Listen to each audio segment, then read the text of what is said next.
The widowed millionaire had lost the will to live. Until one word from the maid changed everything. Locked in his own grief, he ignored his son and turned the mansion into a tomb of silence. But a simple maid dared to face him and said what no one else had the courage to say. The raw truth shattered his pride and made room for something he thought he'd never feel again: love. In that house marked by sorrow, a single word was enough to make life bloom once more. The Ashton Hill sky dawned heavy that May morning. The dense clouds suspended between the peaks of the Berkshire Mountains seemed to share the weight Graham Ashford carried in his chest.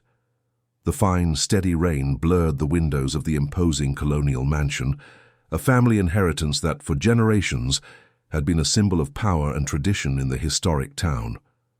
At 38, Graham contemplated the grey horizon through his office window. His tall, slender silhouette, once commanding in the meetings of the construction firm he presided over, now seemed hunched under the burden of grief. In his hands he held a portrait of Beatrice, his wife, immortalized at the peak of her 32 years, with that discreet smile she always reserved for photographs. 3 months had passed since the tragic childbirth that had taken Beatrice away, leaving only Matthew, a newborn who now slept in the adjacent room under the care of hired nurses. Graham could barely look at his son. Every feature of the baby seemed a cruel reminder of the woman who was gone, and the guilt he carried was as suffocating as the damp mountain air. "Mr. Ashford?" The voice of the housekeeper, Irene, broke the silence like shattering glass. "The applicant for the domestic helper position has arrived." Graham didn't answer immediately. The practical matters of the house had become distant abstractions, things that happened around him without his true participation. "You can interview her yourself, Irene. I trust your judgment." "With all due respect, sir, I think you should meet her.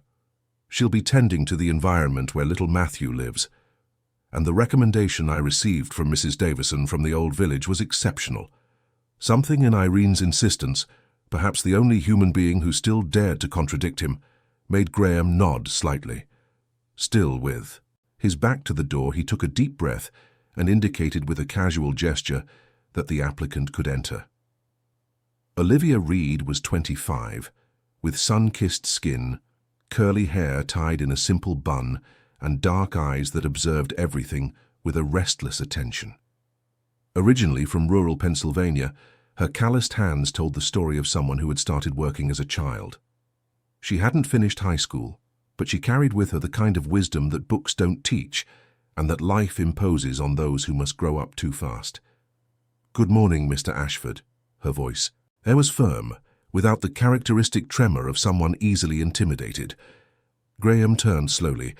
What he saw was a simple young woman, dressed with dignity despite her modest clothes. There was none of the exaggerated reverence that had become common in his presence since the tragedy, only genuine respect. "Why do you want to work here, Miss Olivia Reed?" "I need the job, of course, but mainly because I heard you have a baby who needs care. I have experience with children. I raised my younger siblings while my mother worked in the fields." The sincerity disarmed Graham. He had expected the usual rehearsed answers, financial needs disguised as a vocation. "The position is not for a nanny," he replied dryly. "We have qualified nurses for that." Olivia held his gaze. "With all due respect, sir, babies don't just need technical care. They need presence." Something in the statement hit Graham like an unexpected slap. Presence. It was precisely what he had denied his son since birth. "You're hired," he said abruptly, turning back to the window. "Irene will show you your duties." As Olivia followed the housekeeper to see the mansion's premises, Graham remained motionless. Something about that young woman had disturbed him deeply. Perhaps it was the absence of pity in her eyes, when everyone around him seemed to view him as a tragic figure to be pitied. The Ashford mansion was a labyrinth of wide corridors and sumptuous rooms. The decor, though tasteful, seemed frozen in time, as if life had been suspended. Photographs of Beatrice had been removed from the walls, leaving lighter marks on the wallpaper, rectangular scars that betrayed absences.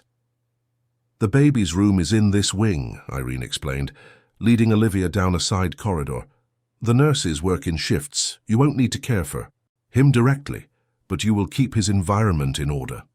Upon entering the room, Olivia immediately felt the contrast. While the rest of the house seemed immersed in perpetual mourning, here everything was technically perfect.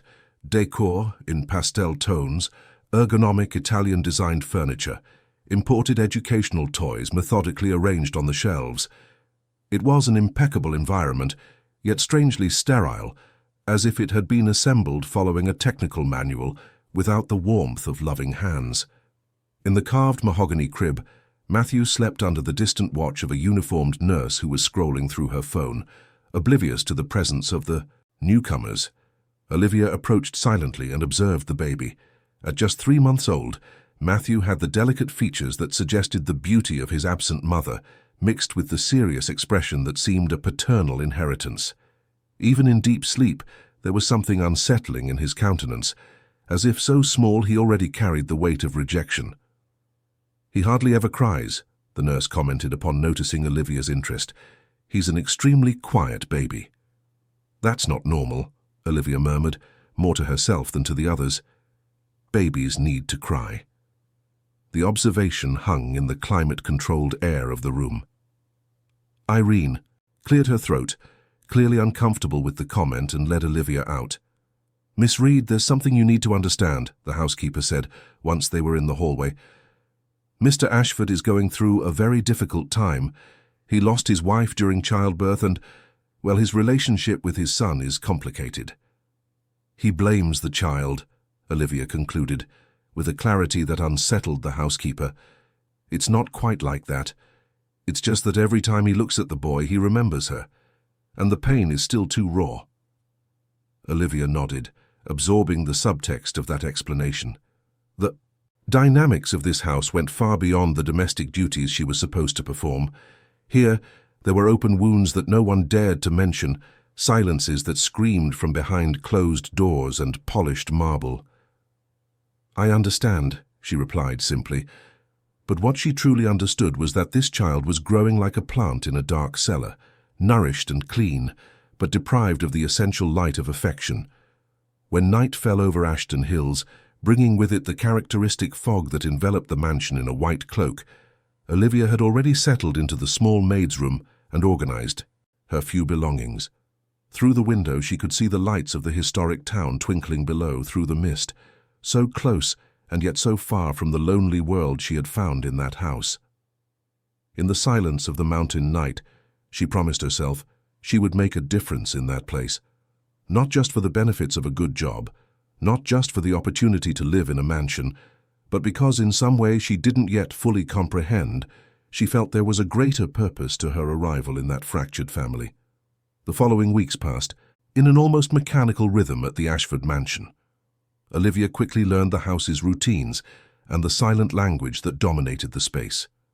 The staff communicated in whispers, as if any noise might break the fragile equilibrium of the place. Graham was rarely seen outside his office, except during the solitary meals he ate at the enormous dining table designed for dozens of guests. Despite the established routine, Olivia observed, with the discretion of someone who grew up learning to read environments to survive, she mentally catalogued the dysfunctional patterns of that family. She noticed how Graham always took an alternative route to avoid passing the door to his son's room. How the nurses, though competent, treated Matthew as just another technical procedure in their workday. How Beatrice's absence had turned into a ghost that no one dared to name. On a particularly cold afternoon, while organizing the library under the watchful gaze of the Ashford ancestors' portraits, Olivia was startled by the baby's distant cry. It wasn't the usual cry of hunger or discomfort. It was a prolonged lament, almost a cry for help that echoed through the empty corridors. Dropping the book she was arranging, she followed the sound to Matthew's room.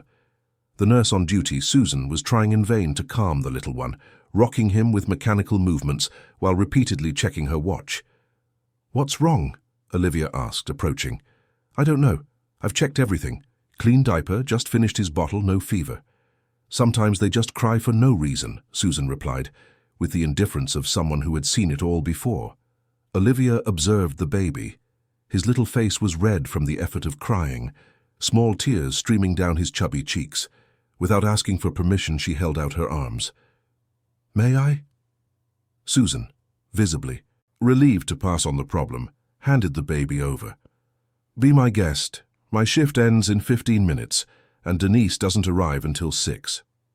With Matthew in her arms, Olivia began to rock him gently, not in the automatic pendulum motion the nurse used, but in an organic sway, as if she were dancing slowly with the small body.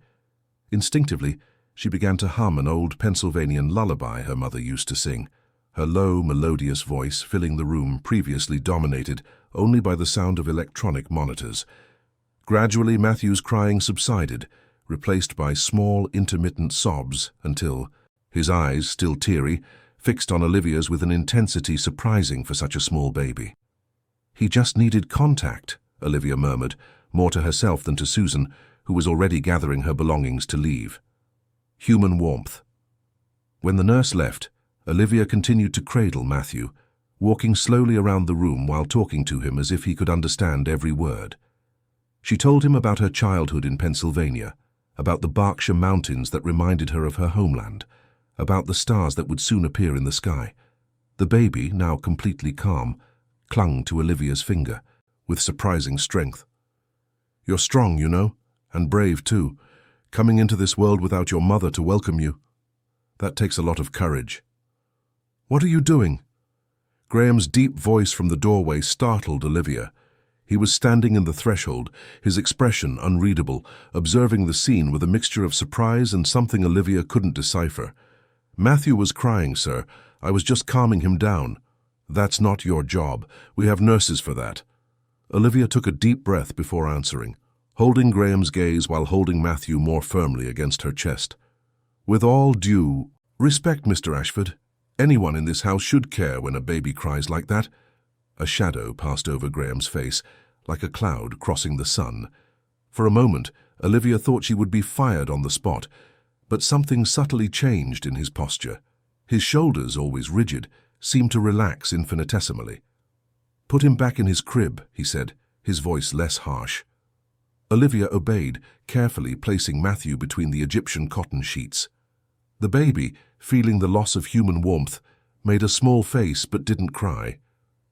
"I think he likes the contact," Olivia ventured. "Babies need it to develop healthily." Graham didn't reply but approached the crib slowly, as if treading on a minefield. It was the first time Olivia had seen him so close to his son. With visible hesitation, he reached his hand toward the baby, stopping just inches from touching him. "He has her nose," he murmured, almost inaudibly. "He's a beautiful baby," Olivia replied, feeling she was treading on dangerous ground. "And he seems to be very observant." Graham retracted his hand as if he'd been burned, the brief moment of vulnerability replaced by his usual cold expression. "The night nurse should be here soon. You can return to your duties." "Yes, sir." When Graham left, Olivia remained for a few more moments beside the crib, gently stroking Matthew's tiny hand. "Don't worry," she whispered. "He'll learn." That evening, during the dinner, she served Graham in the cavernous dining room. Olivia noticed something different. Instead of eating quickly without looking up, he seemed distracted. His fork often paused mid-air, while his gaze fixed on a distant point. "Is something wrong with the food, sir?" she asked, seeing he had barely touched the risotto the cook had prepared. "What did you mean?" "Today," the question came out abruptly. "About the baby being observant." Olivia, caught off guard, took a moment to answer. "Just that he seems to notice everything around him. When I hold him, I feel like he's really seeing me, you know. It's not just a vacant stare, there's presence in him." "Presence," Graham repeated, the same word Olivia had used in her interview. "Yes. He may be small, but he already has a personality. He's calm most of the time, but when something bothers him, he makes sure he's heard." A ghost of a smile passed Graham's lips. "Like his mother," he said, almost in a whisper. It was the first time Olivia had heard him mention Beatrice, even indirectly. She felt there was a small crack in the wall of silence he had built around himself. "Would you like to tell me about her?" she ventured while pouring more water. The brief moment of openness vanished immediately. Graham's expression hardened, and he stood up from the table. "No, I would not. You can clear the plates. I'm finished." In the days that followed, Olivia began to dedicate any free moment she had to visiting Matthew. The nurses, noticing her genuine interest in the baby, started to gladly accept her help, especially during the more challenging moments of the little one's routine. Without anyone having made it official, Olivia became a constant presence in the baby's room. On a particularly sunny morning, rare for that time of year in Ashton Hills, Olivia decided it was time to break another pattern. With the reluctant permission of the on-duty nurse, she took Matthew to the mansion's garden, a lush space that, like almost every other area of the house, had remained virtually unused since Beatrice's passing. Sitting on a stone bench, under an old apple tree, she held Matthew so he could watch the treetops swaying gently in the mountain breeze. The light filtering through the canopy of leaves created dancing patterns of light and shadow that seemed to fascinate the baby. "See? The world is much bigger than that room, Matthew, and it's all yours to explore when you grow up. What are you doing out here with him?" Olivia didn't need to turn to recognize Graham's voice. She had begun to catalogue the different tones he used, and this one, though serious, didn't carry the usual coldness. "I thought he needed some sun and fresh air. Babies need different stimuli." Graham approached, his hands in the pockets of his dress pants, his body tense as if he were about to face a difficult business meeting, not a simple conversation about his son. "And who authorized this?" "The nurse, Denise, but I'll take full responsibility if you don't approve." To Olivia's surprise, instead of reprimanding her, Graham sat at the other end of the bench. For a long moment they sat in silence, only the sound of the breeze in the leaves and Matthew's occasional coos filling the space between them. "Beatrice loved this garden," Graham said finally, his voice almost inaudible. "She planted those blue hydrangeas herself." Olivia looked in the direction he pointed, where hydrangea bushes were beginning to show the first buds of the season. "They're beautiful. I'm sure they'll be splendid when they bloom." She didn't get to see them bloom this year. The pain in Graham's voice was so palpable that Olivia felt her own chest tighten. Instinctively, she held Matthew a little closer.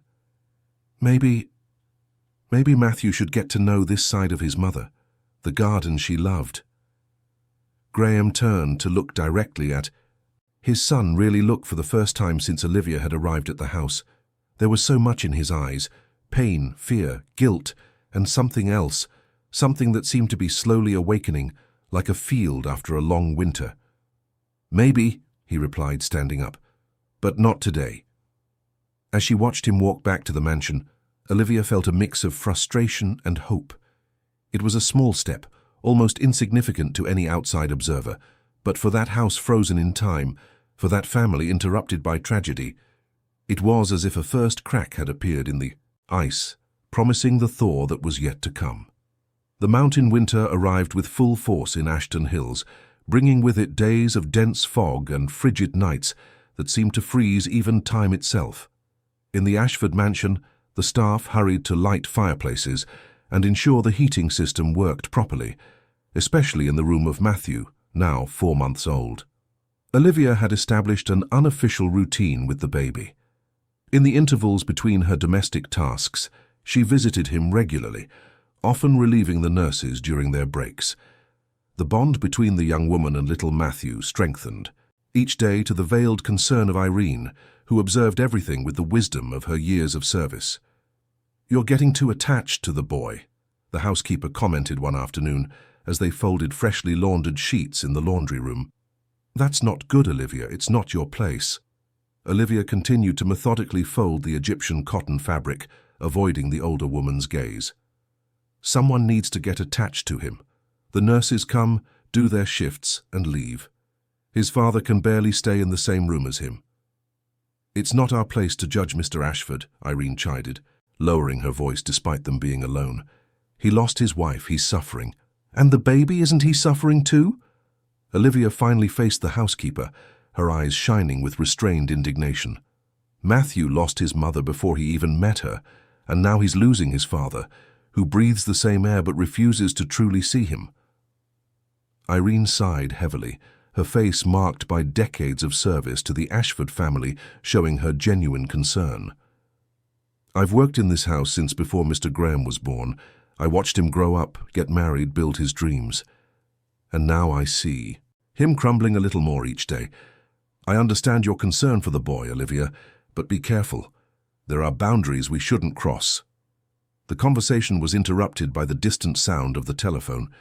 Irene hurried to answer it, leaving Olivia alone with her thoughts and a pile of perfectly folded sheets that symbolized the external order of a house in complete emotional chaos. That night, while serving dinner to Graham, Olivia noticed he seemed particularly worn down. Deep dark circles marked his eyes, and his beard, usually well trimmed, showed signs of neglect. "Are you feeling all right, sir?" she asked while serving the vegetable soup the cook had prepared. Graham looked up, as if only then noticing her presence. "I'm just tired. The company is in an expansion phase." "I understand. Work helps to keep the mind busy, doesn't it?" Something in the seemingly innocent observation made Graham frown. "What do you mean by that?" Olivia hesitated for just a second before replying. Irene's warnings echoed in her mind, but something stronger, a deep conviction that she was right, pushed her forward. "Just that sometimes we use work to escape from other responsibilities, from other feelings." A dense silence fell over the dining room. Graham slowly placed his spoon next to his plate, his eyes fixed on Olivia with a disturbing intensity. "You are crossing every line, Miss Reed. Maybe it's necessary. Someone has to. You've worked for me for less than 2 months. You know nothing about my life, my pain, or my responsibilities." Olivia took a deep breath, gathering all the courage she had accumulated in a lifetime of confrontations. "I know your son is growing up without knowing his father's touch. I know he smiles now, a beautiful smile that you've never seen because you refuse to spend more than a minute in the same room with him. I know that when I sing him to sleep, he sometimes grabs my finger with such force, it's like he's begging not to be left alone again." Graham stood up abruptly, the chair scraping loudly against the marble floor. "You're fired. Pack your things and be out of this house by morning." Olivia remained motionless, holding his gaze without backing down. "You are not responsible for what happened to your wife. Accidents happen, complications happen, but you are responsible for the emotional abandonment of your son. Every day that passes, you choose to make him an orphan with a living father." The words hit Graham like a physical blow. His face paled, and for a moment Olivia thought he might collapse. Instead, something unexpected happened. Silent tears began to stream down Graham's face, a man who, according to the staff's whispers, hadn't shed a single tear since Beatrice's funeral. "You don't understand," he said, his voice hoarse with restrained emotion. "I can't look at him without remembering that Beatrice died to bring him into the world. I can't hold him without feeling like I'm betraying her memory, being happy when she's not, here to share that happiness." Olivia felt her own heart ache at his confession. The anger she had felt moments before gave way to understanding. "Mr. Ashford, do you really think your wife would want her son to grow up without his father's love? That she would trade her life for his only to see him grow up alone?" Graham covered his face with his hands, his broad shoulders shaking with silent sobs. Olivia, completely forgetting the social and professional barriers, approached and lightly touched his arm. "What Matthew needs most right now is his father. And maybe what you need most is your son." Without replying, Graham pulled away sharply and left the dining room, leaving his dinner untouched, and Olivia alone with the uncertainty of her future in that house. The next morning, Olivia woke early, prepared for the real possibility of having to leave the mansion. She packed her few possessions in the worn-out backpack she had brought from Pennsylvania and went to Matthew's room for a farewell. The baby was still sleeping peacefully in his crib, oblivious to the drama unfolding among the adults in the house. Olivia leaned over him, gently stroking his fine hair. "I hope your father learns to see you, little one. You deserve all the love in the world. Don't go." Graham's voice from the bedroom door made Olivia straighten up quickly. He looked as if he had aged years overnight, but there was something different in his eyes, a determination that wasn't there before. "I said unforgivable things last night. I crossed every line." "Yes, you did," Graham agreed, approaching slowly. "And I'm grateful for it." The statement caught Olivia completely off guard. No one has been honest with me since Beatrice left. Everyone tiptoes around me as if I were made of glass. You were the only person who had the courage to say what I needed to hear, not what I wanted to hear. Graham stopped beside the crib, looking at his sleeping son with a complex expression, a mix of pain, fear, and a faint hope. I don't know how to do this, he confessed, his voice almost a whisper. I don't know how to be a father alone. No one is born knowing, Olivia replied softly. It's a daily learning process, and you're not alone. There's a whole team in this house willing to help, including you, including me, if you still want me to stay.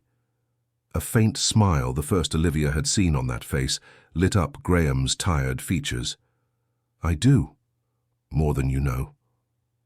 That morning marked the beginning of a subtle transformation in the Ashford mansion. Graham, though still clearly uncomfortable and insecure, began to make short visits to his son's room. At first he just watched from a distance like a stranger afraid to get too close. Gradually, with Olivia's constant encouragement, he started to participate more actively in Matthew's routine. The first attempts were clumsy and tense. The first time Graham held his son. His hands trembled so much that Olivia had to help him support the baby's head correctly. He's so small, Graham murmured, amazed and terrified at the same time, and so fragile. But he's also strong, Olivia replied. Look how he's grabbing your finger. He has a lot of strength for someone so little. At that moment, as if understanding the importance of what was happening, Matthew looked directly into his father's eyes and smiled. One of those toothless, pure and genuine smiles that only babies can offer. Something inside Graham seemed to break and rebuild itself. Simultaneously, a lump formed in his throat and he had to fight to hold back his emotion. He has her smile, he said, his voice choked. Exactly the same smile. Then he carries a piece of her with him. A part of her lives in him. Olivia's simple observation brought about a profound change in how Graham saw his son. What was once a painful reminder of loss slowly began to transform into the precious continuation of the love he had shared with Beatrice. The following weeks brought progress and setbacks. There were days when the guilt and pain returned, with full force, causing Graham to withdraw again. On others, small victories were celebrated. The first time he managed to give his son a bottle without help. The first diaper change, clumsy but successful. The first time he rocked Matthew to sleep, humming off-key a lullaby that Beatrice used to sing. Olivia watched this evolution with a mixture of professional satisfaction and a growing feeling she couldn't, or perhaps didn't want to, name. The relationship between her and Graham was also subtly transforming. The formal barriers between employer and employee, though still present, became more fluid. They talked more, not just about Matthew, but about their lives, their dreams and their pains. On a particularly cold night, as they shared tea in the library after Matthew had finally fallen asleep, Graham asked about Olivia's family in Pennsylvania. My mother raised 5 children alone after my father left us. She worked 3 different jobs and still found time to teach us values, to make sure we did our homework. She showed me that being a parent isn't about perfection, but about presence. She sounds like an extraordinary woman. She is. And it was from her that I learned not to be afraid to speak hard truths. The truth hurts, but it sets you free, she always said. Graham smiled, his eyes fixed on the lit fireplace. I'm grateful for your courage to speak truths, Olivia, even when they hurt. In that silent moment, as snow began to fall outside, covering Ashton Hills with a white blanket, something indefinable grew between them, a complicity based on shared pain and newfound hope. It wasn't love, not yet. It was something more primitive and equally powerful, a mutual recognition of wounded souls finding healing in each other. What neither of them noticed, engrossed as they were in this nascent connection, was the figure of Mrs. Eleanor Vance, Beatrice's mother and Graham's mother-in-law, watching them silently from the ajar library door, her eyes narrowed in suspicion and her mind already weaving theories about what this closeness could mean. The arrival of spring in Ashton Hills brought with it not only the blooming of the hydrangeas Beatrice had planted, but also a new energy to the Ashford mansion. The windows, once perpetually closed, were now opened during the day to let in the fresh, fragrant breeze. The sound of 6-month-old Matthew's laughter echoed through the corridors, definitively breaking the morbid silence that had dominated the place. Graham, though still carrying the weight of his loss, was gradually relearning how to live. His transformation as a father was visible to all the household staff.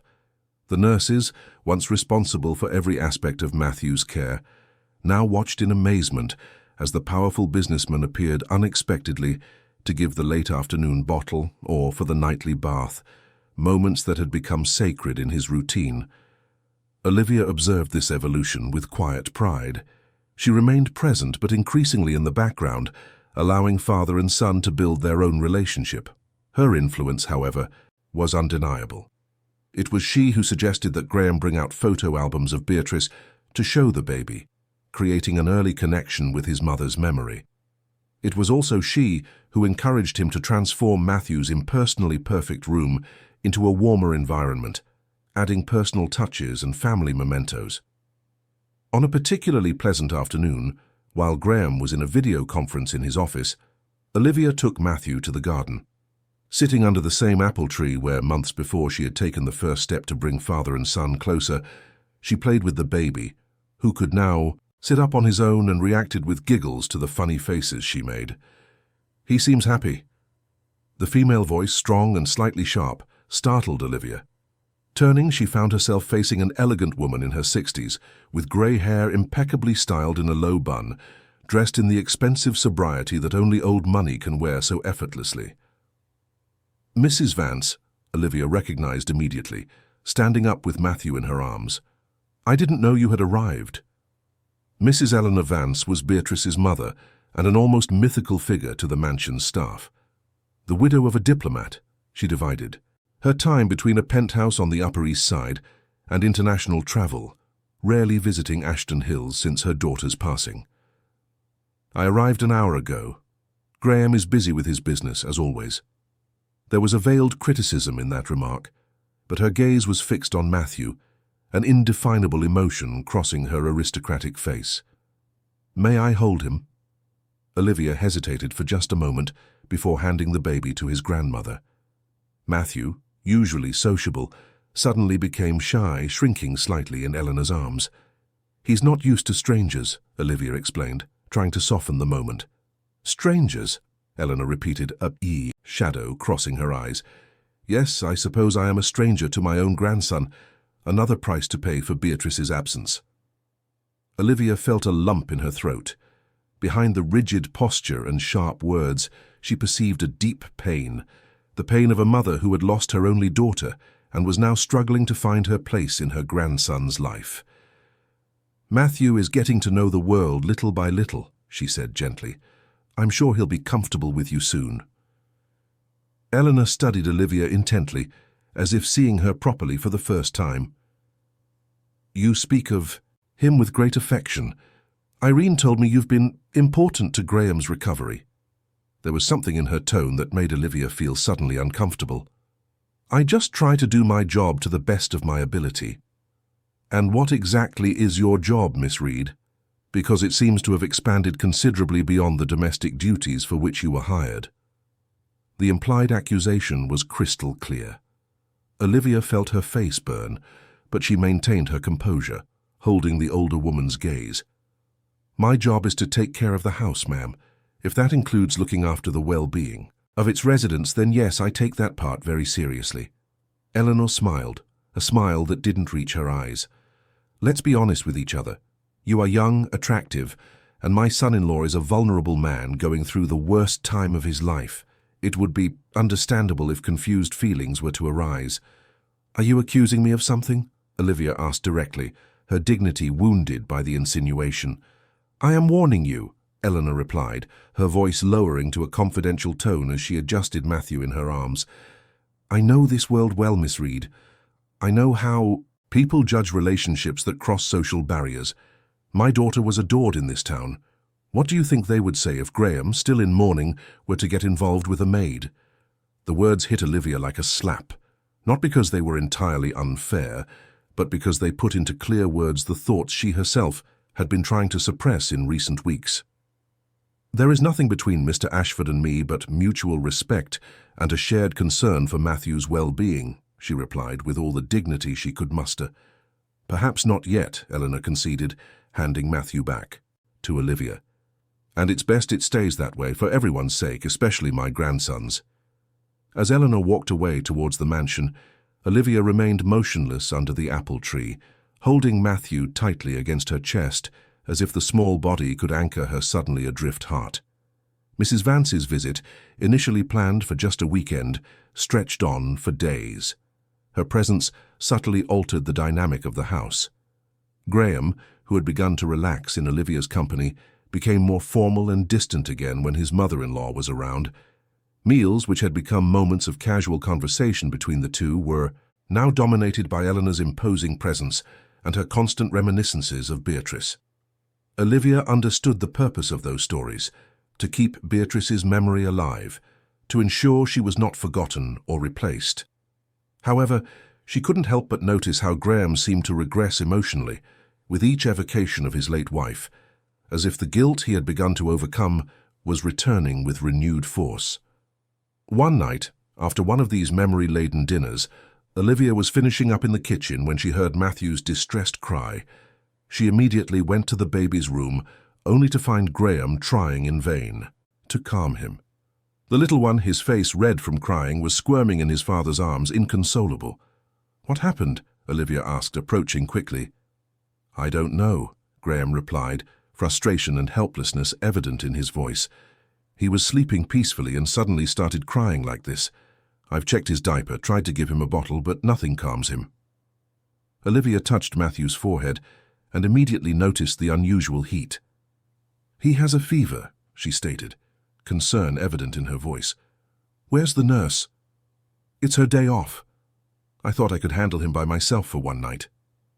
There was something deeply moving in Graham's admission, the desire to prove to himself that he was capable of being a complete father, and the fear of having failed at his first solo attempt.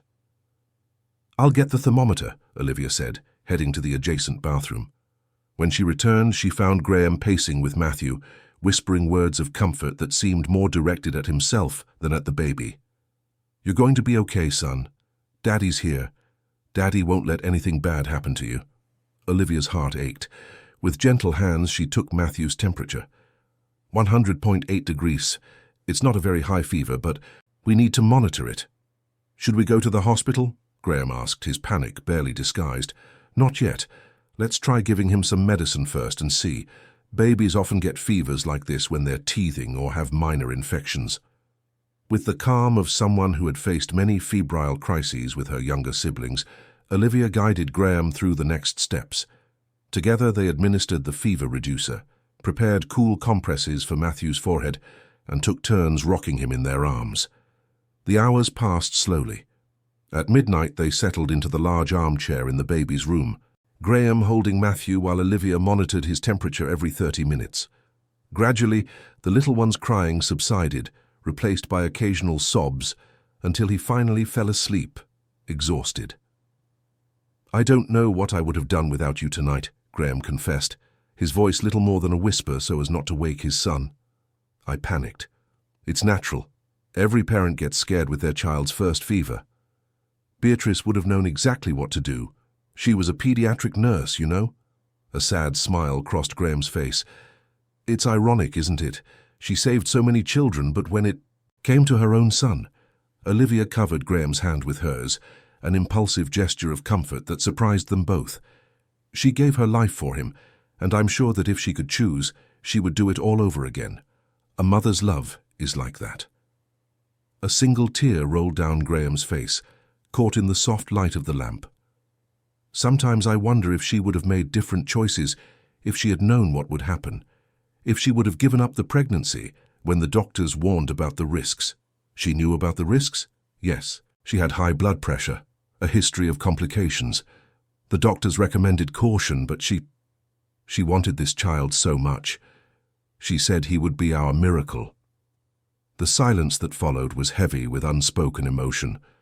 Olivia felt the weight of the trust Graham had placed in her, sharing such an intimate and painful detail. "So she chose," she said finally. She chose to give her son this chance, even knowing the risks. There is no greater love than that, Graham. It was the first time Olivia had called him by his first name, without the formal Mr. Ashford. The moment seemed to freeze between them, charged with unsaid meanings. Graham's eyes, now fixed on hers, reflected a complex mixture of gratitude, confusion, and something more, something that made Olivia's heart beat faster involuntarily. "You're right," he said finally, "and the best way to honor her sacrifice is to ensure our son has the full and happy life she dreamed for him." The word "our" hung in the air between them.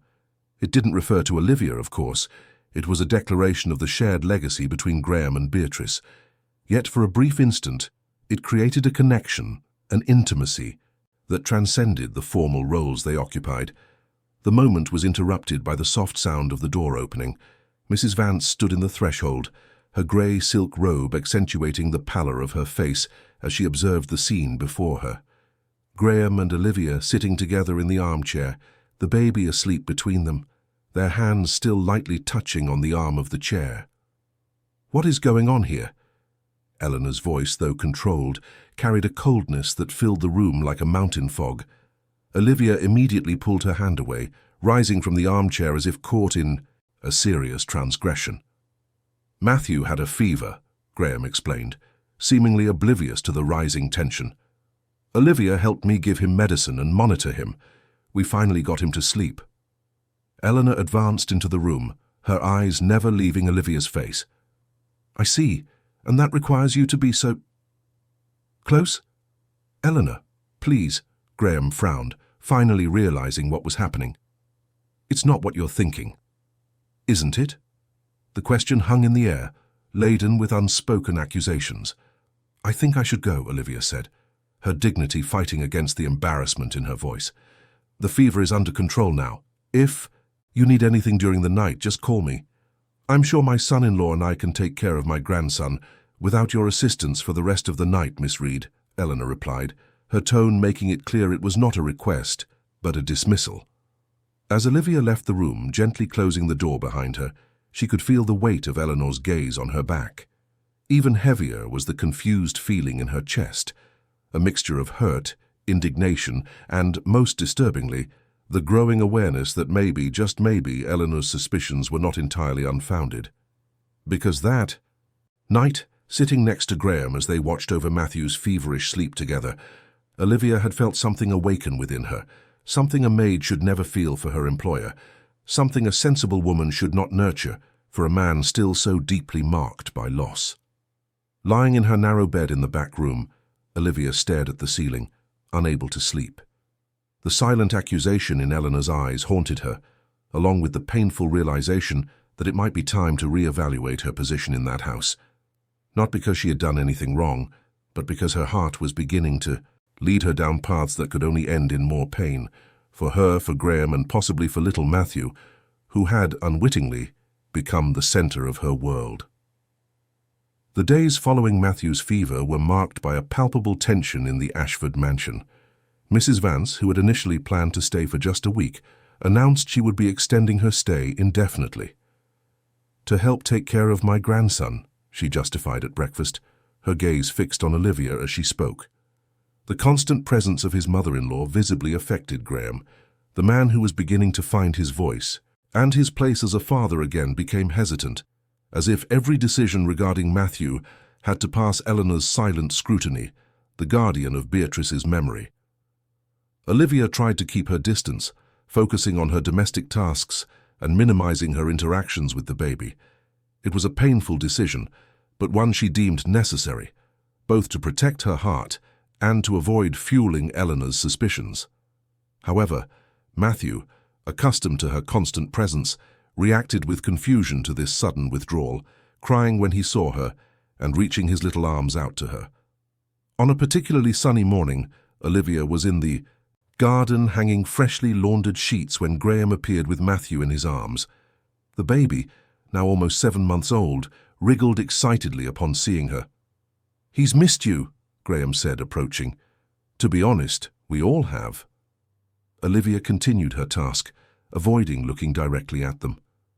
"I've been busy with other duties." The house is large. Olivia, Graham's voice carried a note of pleading that made her finally face him. What's going on? Since that night with the fever, you've been distant. If it was something I said or did— It was nothing you did, sir, Olivia interrupted, deliberately using the formal address she had begun to abandon in recent weeks. I just thought it best to maintain the proper distance. Graham frowned, understanding slowly dawning on his face. This is about Eleanor's comments, isn't it? Did she say something to you? Olivia hesitated. The conversation she'd had with Mrs. Vance was something she preferred not to share, especially since, deep down, she knew the older woman's concerns were not entirely unfounded.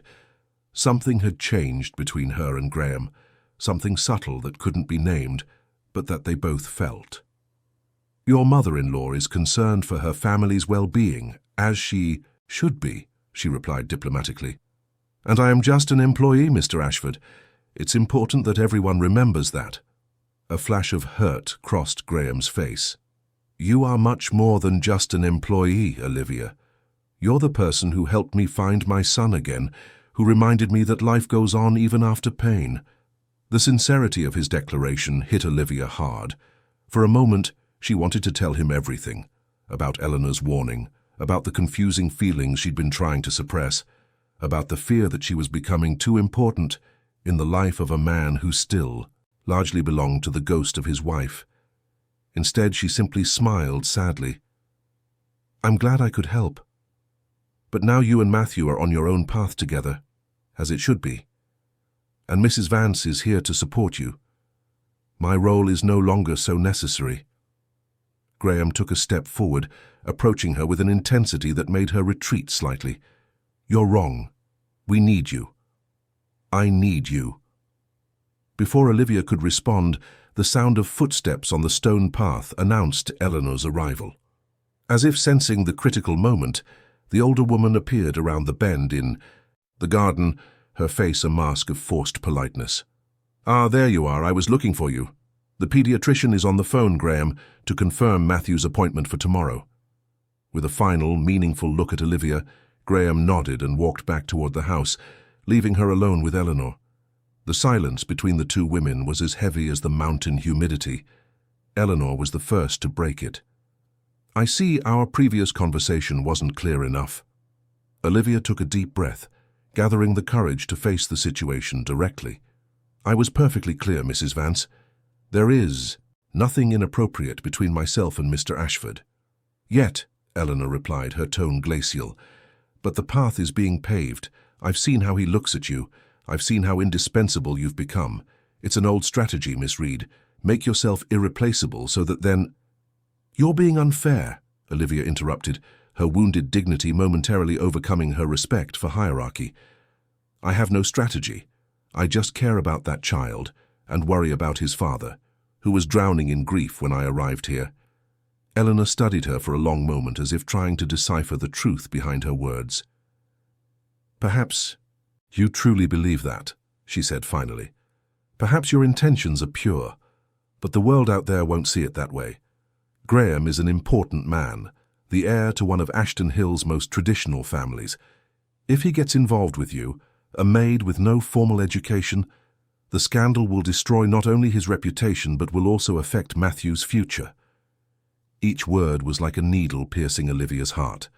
The worst part was that beneath the cruelty, there was a relentless logic she couldn't deny. And there's more, Eleanor continued, her voice lowering to an almost confidential tone. Do you really think you could replace Beatrice? My daughter was a doctor, educated at the best universities, fluent in 3 languages, part of a world you can't even imagine. Graham may be confused now, vulnerable from his grief, but eventually he will come to his senses. And when that happens, what will be left for you? Olivia felt tears burn behind her eyes, but refused to show weakness. I never intended to replace anyone, Mom, and I know exactly what my place is. Good, Eleanor smiled coldly, because my daughter may have left this world, but her place in Graham's and Matthew's lives will remain forever. No other woman can ever truly fill it. As Eleanor walked away, Leaving her alone with the white sheets dancing in the mountain breeze, Olivia finally allowed the tears to fall. They were not tears of self-pity but of recognition, because as painful as they were, Eleanor's words contained a truth she could not ignore. There were barriers in her life that no feeling, however sincere, could completely overcome. That night, after serving dinner and retiring to her room, Olivia made a decision. With trembling hands, she wrote a simple and direct letter of resignation. She explained that she needed to return to Pennsylvania to care for her ailing mother, a white lie she hoped Graham would accept without too many questions. As she packed her few belongings into the same worn-out backpack she had arrived with months before, a single tear fell on the folded uniform she would leave on the bed. It wasn't just a job she was leaving behind, but a life she had begun to imagine for herself. A life that, deep down, she had always known was impossible. The next morning, before the rest of the house awoke, Olivia left the letter on the desk in Graham's office and went quietly to Matthew's room. The baby was still sleeping peacefully, oblivious to the complexities of the adult world surrounding him. Careful not to wake him, she leaned over the crib and gently kissed his forehead. "Be happy, little one," she whispered. "Your father will take good care of you now. He has learned to love, and that's the most important thing." "You're leaving." Graham's voice from the bedroom door was not a question, but a painful statement. Olivia straightened up quickly, caught in the act of the private farewell she had planned. "I found your letter. I woke up early and went to the office to check some emails." Olivia nodded, unable to find the right words. Graham approached, stopping a few feet from her. "Your mother isn't sick, is she?" "No," she admitted, knowing she couldn't lie while looking directly into his eyes. "Then why?" The simple question carried the weight of so many unsaid feelings between them. Olivia took a deep breath, searching for the courage to tell the truth. "Because I need to follow my own path, because I did what I came here to do. Help. You and Matthew reconnect. And now it's time to let you build your own story. And what if I want you to be a part of that story?" There was a vulnerability in the question that made Olivia's heart ache painfully. For a brief, crazy moment, she imagined what it would be like to say yes, to stay, to try to build something beyond the limitations of her circumstances. "It wouldn't be fair," she finally replied. "Not to you, not to me, and especially not to Matthew." "Is that you talking, or my mother-in-law?" The direct question caught Olivia by surprise. "It's not that simple, Graham. Mrs. Vance may have been harsh, but she's not entirely wrong. There's a world out there that judges relationships like the one that could exist between us. And Matthew would grow up in the middle of all that. So you're leaving not because you want to, but because you think it's the right thing to do. Sometimes doing the right thing is the hardest thing." Graham closed his eyes briefly, as if absorbing the impact of that confirmation. "And what do you want, Olivia? Not what you think is right, not what my mother-in-law or the world expects. What does your heart want?" The question hit her like a wave, knocking down the defenses she had carefully built over the last few hours. What did her heart want? It wanted to stay. It wanted to see Matthew take his first steps, hear his first words. It wanted to be by Graham's side as he continued his journey of healing and rediscovery. It wanted the chance to build something new, something not defined by past losses or social expectations. But wanting something didn't make it possible, or right. "My heart wants many things," she finally replied. "But I learned early on that we can't always follow just our hearts." The silence that followed was filled only by the soft breathing of Matthew, still asleep in his crib, oblivious to the drama unfolding. "I won't stop you," Graham said at last. "If this is what you've decided, I'll respect it. But I want you to know that this house, that we will always have a place for you." Olivia nodded, unable to trust her voice. With one last look at Matthew, she headed for the door, passing Graham without touching him, though every cell in her body longed for one last hug, a final contact to carry with her. At the door, she turned one last time. "Take care of yourself, Graham, and take care of him. You both deserve all the happiness in the world." As she walked down the winding road that led from the mansion towards the town, the morning fog of Ashton Hills enveloping her like a protective cloak, Olivia finally allowed the tears to flow freely. She cried not just for what she was leaving behind, but for the future she would now have to rebuild. A future without Matthew's smiles, without the late-night talks with Graham, without the clear purpose she had found in that house. But amid the pain, there was also a growing resolution. She would not let this closed chapter define the rest of her story. She would use the strength that had always characterized her to find a new path, a new version of herself. Eleanor was right about one thing. Olivia had no formal education. She didn't belong to the privileged world of the Ashfords. But that could change, she could change. With the first rays of sun breaking through the fog, Olivia adjusted the backpack on her shoulders and continued her descent toward the town, each step taking her further from the mansion and closer to a future that, though uncertain, would be entirely her own. 1 year can change many things.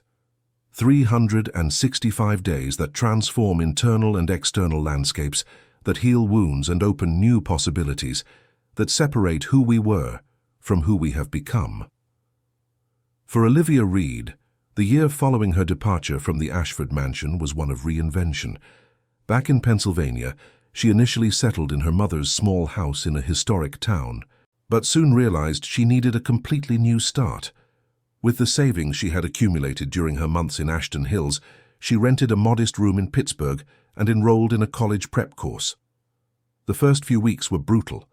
After years away from formal studies, the concepts of math, physics, and biology seemed written in a foreign language. But Olivia had on her side the same determination that had helped her survive since childhood. She studied in the early hours of the morning, after her shifts as a clerk at a local pharmacy that paid her bills. When she received low scores on practice exams, she remembered Eleanor's cutting words about her lack of formal education. It wasn't resentment that moved her, but a fierce determination to prove, to herself more than anyone else, that initial limitations did not have to be definitive. In Ashton Hills, life also moved on. Graham Ashford had completely resumed his work routine, now with a better balance between corporate and paternal responsibilities. Matthew, about to turn 1, was a happy and sociable child who eagerly awaited his father's arrival every day, crawling quickly to the door when he heard the characteristic sound of the car in the driveway. The mansion that once suffocated in grief now breathed life again. Graham had finally found the courage to make the changes Olivia had subtly suggested months before. The heavy curtains were replaced with light fabrics that allowed natural light to stream in. Some of the darker furniture gave way to contemporary pieces in light tones, and most significantly, the photographs of Beatrice, once painfully absent, returned to their places on walls and tables, not as tormenting ghosts but as loving presences, blessing the continuation of life. Mrs. Vance, after practically living at the mansion for months, had finally returned to her routine between New York City and her international travels, though she visited her grandson frequently. Her relationship with Graham, initially tense after Olivia's departure, gradually softened as she realized her son-in-law was, in fact, rebuilding a healthy life for Matthew. Neither of them ever directly mentioned Olivia's name, though her influence remained evident in many details of the house, from the handmade mobile she had hung over Matthew's crib to the Pennsylvanian lullabies Graham now sang his son to sleep, learned during those shared nights of care. It was on a particularly hectic morning that the mail carrier delivered the formal envelope addressed to Graham Ashford. The thick paper and the official seal of the University of Pittsburgh immediately caught his attention. Inside, an elegant invitation. The University of Pittsburgh is honored to invite you to the inauguration ceremony of the new Dr. Beatrice Vance Ashford Center for Maternal and Child Health Research, the result of a generous donation from the Ashford Foundation. Graham smiled, a mixture of pride and melancholy. In the months following Olivia's departure, he had channeled part of his fortune into a foundation in Beatrice's memory, focused on research to reduce maternal mortality during childbirth. It was a way to transform his loss into hope for other families, a legacy that honored the dedicated doctor his wife had been. He decided immediately that he would attend the ceremony. It would be the first longer trip with Matthew, now with enough energy to test any adult's patience, but Graham felt it was important for the boy to know this aspect of his mother's work.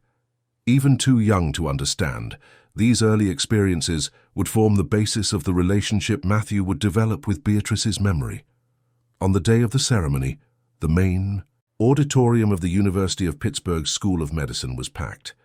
Professors in academic regalia, students eager to see the famous philanthropist businessman up close, and journalists recording the event created an excited buzz that made Matthew look around with wide, curious eyes.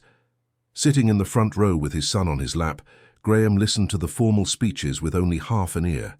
His mind wandered between the present and the past, imagining how proud Beatrice would have been of this moment. He was so lost in thought that he almost didn't register when the dean announced, "And now, to present the scholarship project for student mothers, one of our most promising freshmen in the nursing program, Miss Olivia Reed." The name hit Graham like an electric shock.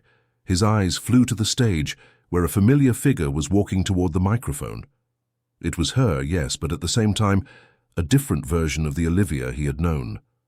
The simple maid's uniform had been replaced by a sober and elegant navy blue dress. Her curly hair, once always tied in a functional bun, now framed her face in a natural halo. But it was her eyes that had changed the most. They shone with a quiet confidence that spoke of internal battles won and new horizons conquered. When Olivia began to speak, her firm voice echoed through the silent auditorium. She spoke about how education could transform lives, about how young mothers often had to abandon academic dreams for lack of support, about how the scholarships offered by the Ashford Foundation would change that reality for dozens of women each year. Matthew, who was starting to get restless on his father's lap, suddenly became alert, his eyes fixed on the figure on stage, and to Graham's astonishment, the boy stretched his little arms toward Olivia, babbling excitedly. "You remember her," Graham whispered, amazed. "After all this time, you still remember." When the presentation ended, there was a moment of indecision. Graham remained seated as the crowd applauded and began to disperse for the reception that would be served in the lobby. Should he approach her? Would she prefer he keep his distance? The decision was made by Matthew. The boy, as determined as only small children can be, began to whimper and point insistently at Olivia, who was now talking with some professors beside the stage. Taking a deep breath, Graham stood up and walked toward her, his heart pounding like an insecure teenager's. When they got close enough, Matthew let out a joyful squeal that made Olivia turn automatically in their direction. The recognition in her eyes was immediate, followed by a visible wave of emotions that crossed her face in a fraction of a second. Surprise, joy, hesitation, and finally, a restrained smile. "Hello," Graham said, feeling strangely at a loss for words in front of her. "Hello," Olivia replied, her eyes moving from Graham to Matthew, who was now leaning dangerously in his father's arms, trying to reach her. "He's so big." "They grow fast at this age. It feels like I wake up every morning to a slightly different person." An awkward silence followed, filled by Matthew's increasingly insistent attempts to launch himself into Olivia's arms. "May I?" she asked, timidly holding out her arms. "Of course," Graham transferred the boy, who immediately clung to Olivia as if he had found a lost part of himself. "He clearly remembers you." Olivia hugged Matthew against her chest, inhaling the baby scent that had been etched in her memory. Her eyes welled up slightly, but she held back the tears. "You're studying nursing," Graham commented, pointing to the name tag she was wearing. "Yes. Your speech that night about Beatrice being a pediatric nurse. Something resonated with me. And when I saw the announcement for the scholarships from the Ashford Foundation, it felt like a sign." Graham smiled, genuinely happy for her. "So, in a way, Beatrice continues to inspire people." "In many ways," Olivia agreed, reluctantly handing Matthew back to his father.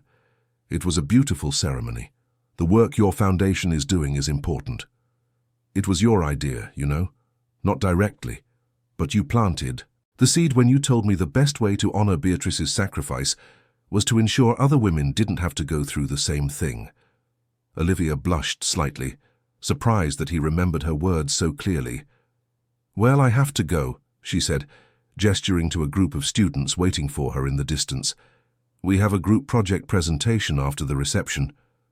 Of course, I don't want to get in the way of your academic commitments. Another awkward silence settled between them, filled with unspoken words. It was Olivia who finally broke the impasse. It was good to see you both. Matthew is beautiful and you look well, happy. I'm trying, Graham answered honestly, day by day. And you? Me too. It's a new life, completely different, but I'm discovering parts of myself I never knew existed. As Olivia walked away, Graham felt a tightness in his chest as if he were losing her all over again. Impulsively, he called out to her, "Olivia." She turned, a silent question in her eyes. "Matthew turns 1 next week. We're having a small celebration at the mansion, just close family and a few friends. We'd like you to come, if you can, of course." Something crossed Olivia's face, a shadow of apprehension. "I don't know if that would be appropriate. Your mother-in-law—" "Eleanor has changed this year too," Graham interrupted. "Believe it or not, she was the one who suggested I look you up when we came to Pittsburgh." The surprise on Olivia's face was genuine. "Really? Really? I think she finally realized that I'm not looking for a replacement for Beatrice. No one could replace her. I'm just trying to build a new life, honoring what was and embracing what can be." Those words hung between them, laden with potential meanings. Olivia absorbed them slowly, her gaze fixed on Matthew, who was now playing distractedly with a button on his father's shirt. "I'll think about it," she finally promised. "Thank you for the invitation." The day of Matthew's birthday dawned sunny, as if the Ashton Hills weather wanted to cooperate with the celebration. The mansion had been decorated with colorful balloons and festive banners, transforming the once austere environment into a scene of childhood joy. Graham, while helping to arrange the cake on the central table in the garden, constantly cast anxious glances toward the property's gate. He wasn't sure if Olivia would come. He had sent the formal invitation with all the details, but had received no confirmation. Eleanor, observing her son-in-law's restlessness, approached with a glass of champagne. "She'll come," she said simply. Graham looked at his mother-in-law in surprise. In recent months they had built a more honest relationship, based on their shared love for Matthew and a respectful memory of Beatrice. But it still surprised him when she showed such perception of his unexpressed feelings. "How can you be so sure?" Eleanor smiled, a smile that carried the wisdom of someone who had lived long enough to understand life's cycles. "Because some stories don't end when we think they do. They just take a pause so that everyone involved can grow enough for the next chapter." Before Graham could reply, the sound of the doorbell announced the arrival of another guest. Irene, passing by with a tray of appetizers, hurried to answer it. When she returned to the garden, she was not alone. Olivia walked beside her, a colorful package in her hands and uncertainty in her eyes. She wore a simple yet elegant dress in shades of green that enhanced her sun-kissed skin. Her hair, loose in the mountain breeze, framed her face in a halo of defined curls. Matthew was the first to notice her. From the nanny's lap, where he was watching the colorful balloons with fascination, he let out a squeal of joy and stretched his arms toward her, almost throwing himself in the process. "Lily," he babbled, a simplified version of Olivia that was one of his few recognizable words. The surprise on everyone's faces was immediate. Matthew, who still spoke very little, had kept in his memory the name of the one who had been such, an important presence in his first months of life. Olivia timidly approached the birthday boy, handing the package to Graham before taking Matthew into her arms. "Hello, little one. Happy birthday," she whispered, hugging him with genuine emotion. The guests, sensing the special moment unfolding, discreetly moved away, creating a space of privacy around them. Eleanor was the last to retreat, but not before exchanging a significant look with Olivia, a look that, for the first time, carried no judgment, only silent acceptance. When they were relatively alone, Graham approached. "You came," he said simply, gratitude evident in his voice. "I couldn't miss his first birthday," Olivia replied, watching fondly as Matthew excitedly explored the simple necklace she wore. "He's so grown up, so bright." "Yes, he is, and he's been asking for you in his own way. Whenever we pass the apple tree in the garden, he points and says, 'Lily, That's where you used to sit with him, wasn't it? Olivia nodded, moved by this small detail. Yes, it was our favorite spot. The shade is perfect on warm afternoons. A comfortable silence settled between them, different from the tension they had felt at their last meeting. It was as if time and distance had allowed them both to find their own balance, making it possible to be together again, without the weight of unexpressed expectations. "How are your studies?" Graham finally asked, as they watched Matthew play with other babies on the colourful mat set up on the lawn. "Intense. Nursing is not for the faint of heart," Olivia smiled, "but I'm loving every minute. I feel like I've found my place. I'm happy for you, truly. And you? The foundation seems to be growing." "Yes, we're expanding to other cities. It's work that gives me purpose beyond the family business." The conversation flowed naturally from there, as if the year of separation had been just a brief interval. They talked about the changes in their lives, about Matthew's small daily achievements, about their plans for the future. They didn't mention their shared past, the pains or the difficult choices. There was a tacit agreement that this day was for celebrating, not for reliving ghosts. When it was time for the cake, everyone gathered around the decorated table. Graham held Matthew, who stared fascinated at the single lit candle. Eleanor stood on her grandson's other side, smiling with that fierce grandmotherly love that had become her main emotion in the past year. "Olivia, come for the picture," Graham called, indicating a space beside him. For a moment, she hesitated, conscious of the stares of the other guests, some clearly confused about her role in this family. Eleanor, surprising everyone, was the one who extended a hand to her. "Come, dear. You're part of this story too." With teary eyes, Olivia joined the small family circle around the cake. When everyone sang "Happy Birthday" to you, their voices joined in an imperfect but genuine harmony, symbolizing a new configuration of affection that transcended conventional labels. After the party, when most of the guests had left, Olivia helped put Matthew to bed. The boy, exhausted from the day's excitement, fell asleep quickly in his new room, now decorated with children's themes and lit by a nightlight that projected stars on the ceiling. "He won't want you to leave tomorrow," Graham commented, standing beside her as they watched their son's peaceful sleep. "I have to go back. I have exams on Monday." "I know, I'm just saying he'll miss you, we'll miss you." Olivia turned to face him, searching his eyes for the truth behind those simple words. "Graham, what are we doing? What is this between us?" The direct question hung between them, finally verbalizing what they had avoided all day. Graham took a few seconds to answer, choosing his words carefully. "I don't know exactly. I know that when you left, something essential left with you, not just for Matthew, but for me. And I know this year apart was necessary, for you to find your path, for me to find my peace, for Eleanor to find acceptance. And now? Now, maybe we can find out together, without rushing, without predefined expectations, just two people who care for each other, building something new, something that respects the past without being limited by it."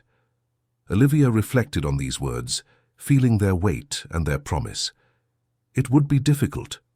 The world still judges relationships that cross social barriers. "The world always judges what it doesn't understand," Graham replied simply. "The question is, will we let that judgment define our choices?" A slow smile formed on Olivia's lips, not a smile of surrender to love like in simplistic fairy tales, but a smile of courage, of someone consciously accepting the challenge of building something, genuine in a world full of conventions and prejudices. "No," she said finally, "we won't." That night there were no passionate kisses or grand declarations, just a silent promise to try, to build bridges between different worlds, to honor the past while embracing the possibilities of the future.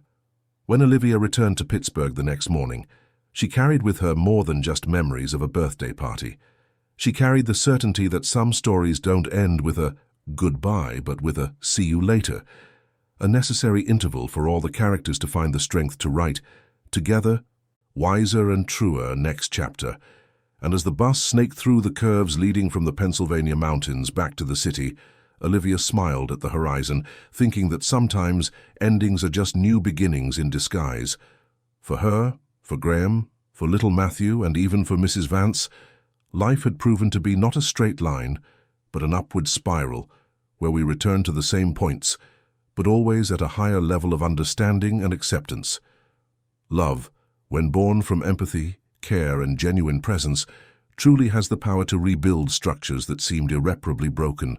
Not as they were before, nothing is ever as it was before, but as they can be now, stronger in their scars, wiser in their healed wounds, truer in their acknowledged imperfection. End of story. Dear listeners, we hope the story of Olivia, Graham, and little Matthew has touched your hearts. Sometimes it takes courage to step back and allow everyone to grow at their own pace for a true new beginning to be possible.